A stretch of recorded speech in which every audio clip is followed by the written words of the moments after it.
Because in Saudi, everybody spoke Hebrew. I said to, he's still living, he's not alone now, the Zun of Alma, he's my Alta Zaydi. I said, did you ever see the Brisker Rav? I said, no. My bar mitzvah Mincha was at his house. They were,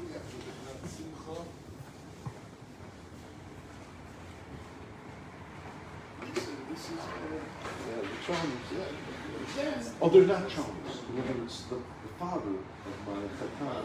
He went to Panovich, what's his name, Proctor, and said he changed. Yeah, I understand. Yeah.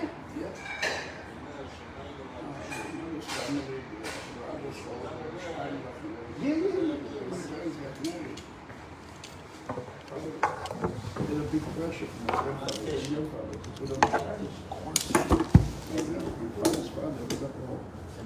He's a smart man. We'll come back to this.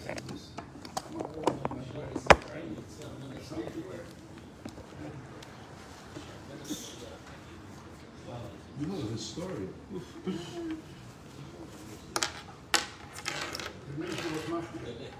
Oh, Hashem. Shevach Hashem. Woke up this morning, everything is perfect. Everything else is a bonus. We live off the bonuses, though. Wall Street, you have to live off the bonuses. Yeah. In Wall Street, you get it by the end of the year. Here, you get it every morning. If you really think about it, every morning you wake up, it's a blessing. Again, it is a blessing. So today's blessing is the 13th day of Tishrei. Yesterday you forgot to tell. Yeah, Oh, yeah, I know. finish Havana. Oh, I'm glad you So said you have time. It, You have plenty of time. Take your phone and put in a reminder. Right. Yeah.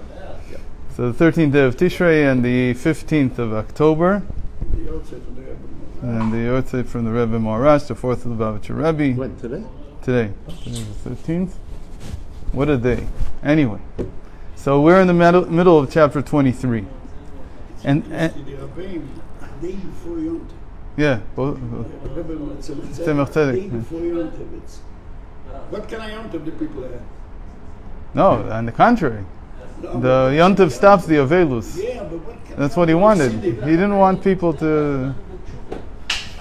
Anyway. So this chapter 23 is very interesting because it's all dealing with the question of God's two perspectives. And today we'll see some more about this.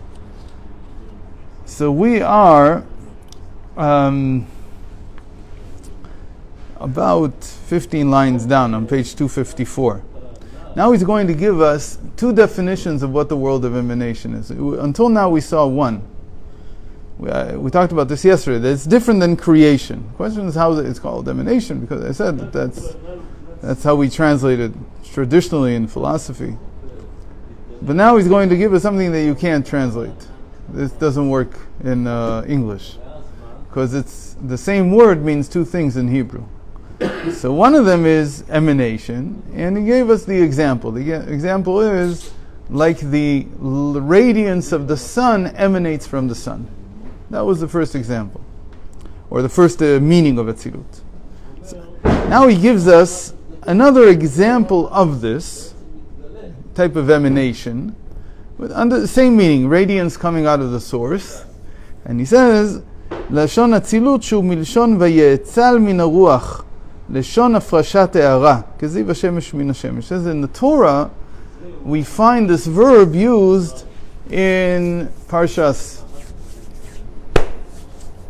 Pinchas, I think, when Moshe Rabbeinu, when Moses asks Hashem to appoint someone who will be his successor, and maybe I'm even wrong, maybe it's even not then. This is about the 70 Skenim, so it's in Shlach. It's earlier. It's before the 38 years in the wilderness. It was at the beginning, and Hashem tells him to appoint sages like him. This is not by Yehoshua. This is the sages, if I'm not mistaken. It's interesting. If everybody died in the middle, What? if everybody died in the middle, Yeah. it means All the people went there to store, all young guys. Yeah, they were all young. Oldest was 60 years old. How can it be 60? He said everybody died. No, everybody over the age of 20. 20, yeah. So they were there for 38 years. Okay, 58. Yeah. Could be 58. In any case, so there it says that Hashem tells Moses to le'atzil. Le'atzil is to, like to, when you knight someone, so you bequeath them or you give to them. It's like with your hands. Say it again, I don't hear it. Bequeath. No, the Hebrew. Le'atzil. Yeah, til. Le'atzil. That's what Atzil. yeah, it's a Ah, tzaddik. Hey, Aleph. Yeah. It's a lot like Iran. So veyetzal min haruach, he gave from his spirit, and that is what we call smicha. Smicha, that's what it means. So veyetzal is smicha, it's the same thing. What? Smicha or smicha? Smicha in shin or No, the samech, the smoch. Like you put your hands on the korban, on the sacrifice. What?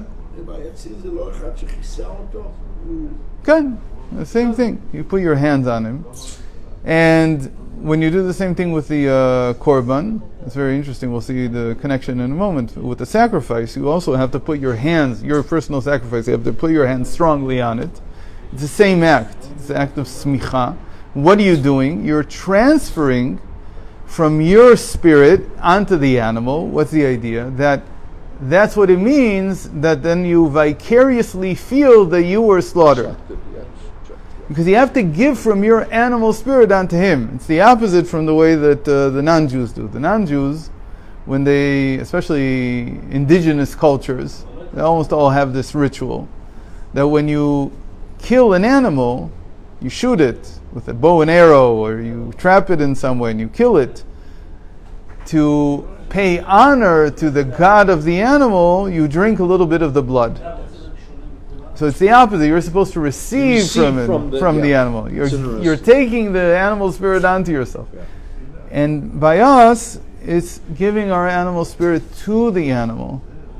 And it gets rid of a little bit maybe of our own, maybe not, but it creates a connection, but the connection is that this animal is going to be slaughtered.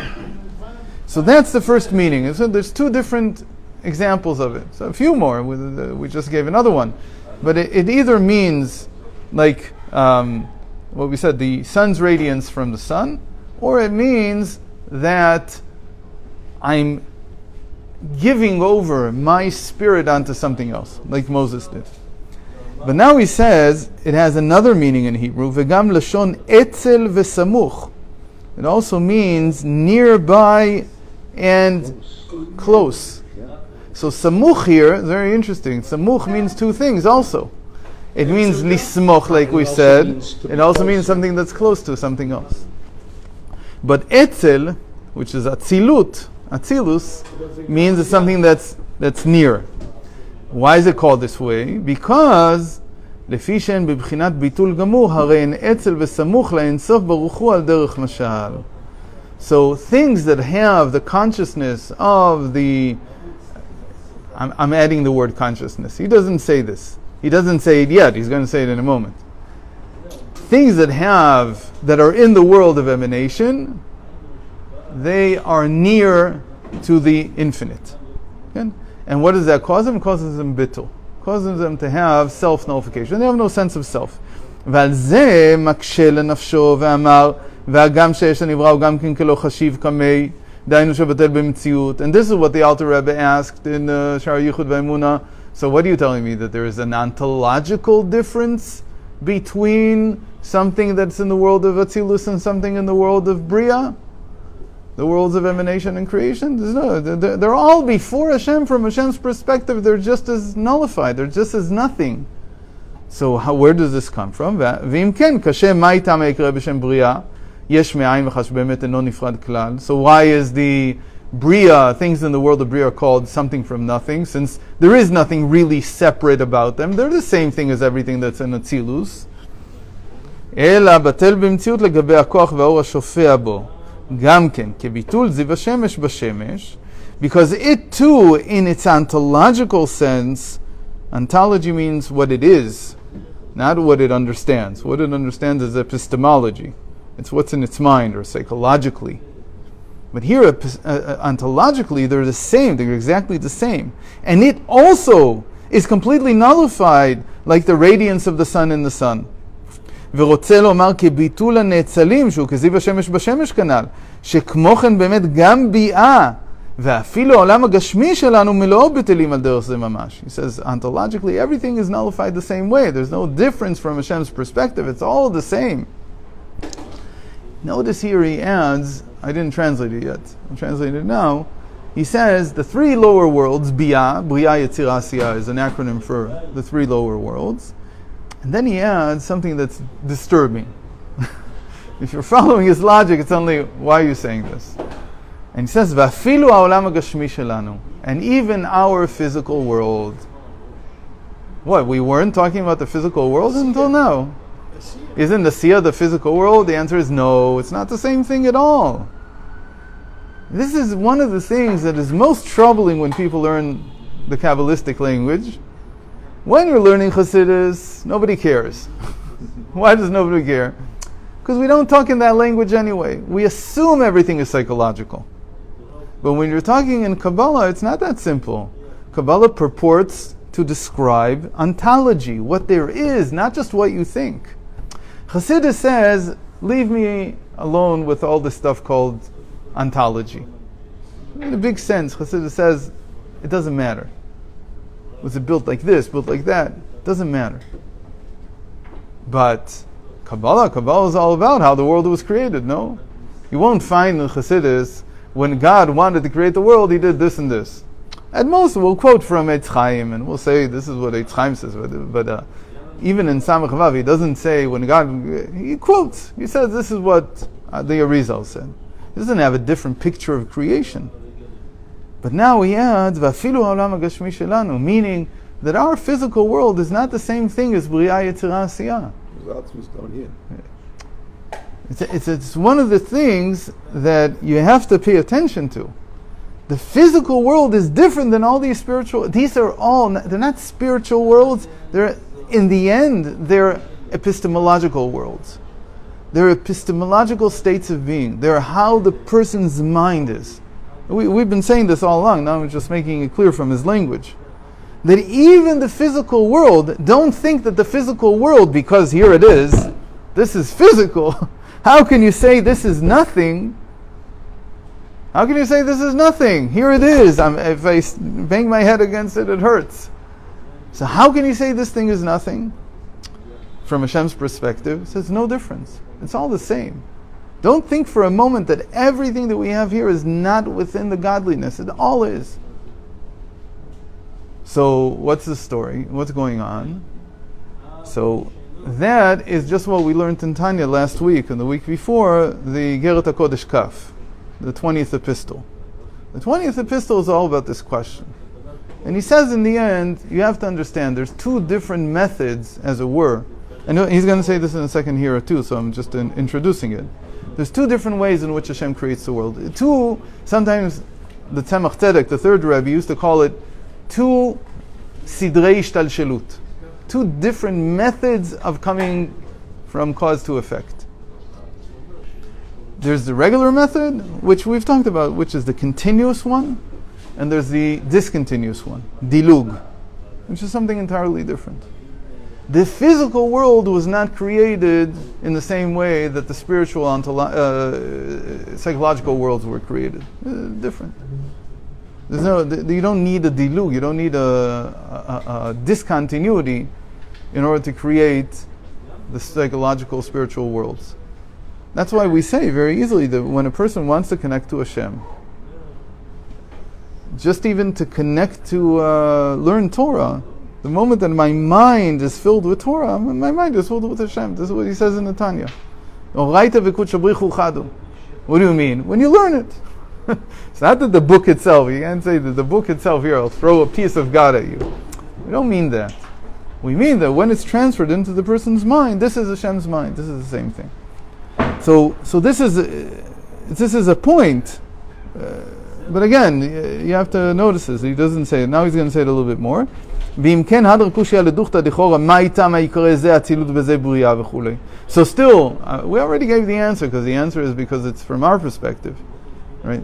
But he says, what? So why is one called Atzilus and one's called Bria? Why is one emanation, one's creation? And that's what he said in Shari Yichud Ve'emuna. Ve'amar haynu kamei dafka. They're from God's perspective. From God's perspective, it's all the same. Okay. Aval ba'idiyah shemimata, the answer is that from our perspective they're different. ורוצה לומר, דמה שאמר שהיש הנברא גם כן כלא חשיב ובטיל, כזיב וכולי, היינו כמי דווקא. רוצה לומר שבאמת כן הוא. And what we said about the created physical substance of this world, that before Hashem, that's also like nothing. By the way, how is it also like nothing? I mean, I don't know what they thought 250 years ago, or 200 years ago when this was written. Today we know what it means. Today we know. Today, even our know is a big word. Maybe we don't know, but we have a theory. And quantum theory gives us a very good illustration of what it might mean that the physical world is nothing. Why? Because, first of all, it's mostly nothing. It's empty space, most of it. 99.9999% is empty. In my case, not clear. What? There isn't a theory that there's no particles at all. And then, when you get deeper into it, you see that the particles come in and out of being all the time. They're not there really, as Bohr would say. Cutting edge theory that everything's only information. Right, it's all information in the end. That's why you come to all these ideas that maybe the world is a simulation. Okay? The whole idea. So we don't agree with that. It might be a simulation, but it's still real. We don't say that because it's nothingness, it's not real. This is the real thing to grasp. That even though from Hashem's perspective, it's nothingness, from our perspective, it's very real. You can't, even though from our perspective, we're beginning to understand, or we're having pictures, glimpses of what Hashem's mind might be like. But even then, when we say that it's nothing, we don't mean that it's nothing in the sense that it doesn't exist from Hashem's perspective. It means it's insignificant. It doesn't change Him. The thing we're concerned with is whether it changes Hashem or not. We're not interested about whether it's a real thing or not from Hashem's perspective, just whether it affects Him. He says, no, it doesn't affect. The simulation doesn't affect the person. So I imagine that at some point, science will begin to speak in those two languages, meaning it'll say from the higher perspective, this is information, it's a simulation, so on and so forth. And from the layman's perspective, I had a professor who hated this, Pikovsky. You know him. You didn't know him. He died young. He was Hebrew University. And he used to hate the type of speech that the world is simulation. Couldn't stand it. He said, "I'm a simple guy." He looked like a carpenter. He's a genius, though. He's a mathematician and a physicist, but he taught philosophy. That was his love. So he says, "I'm a simple guy. What do you mean? Telling me this is not real? It's real. You can't do these things to a regular person." But okay, settle. So from our perspective, this is very real. What we're saying is, from Hashem's perspective, this is insignificant. It's not something that's going to affect Him. It's not going to change Him. Okay, so let's end here. It seems from Kipshuta and Right. And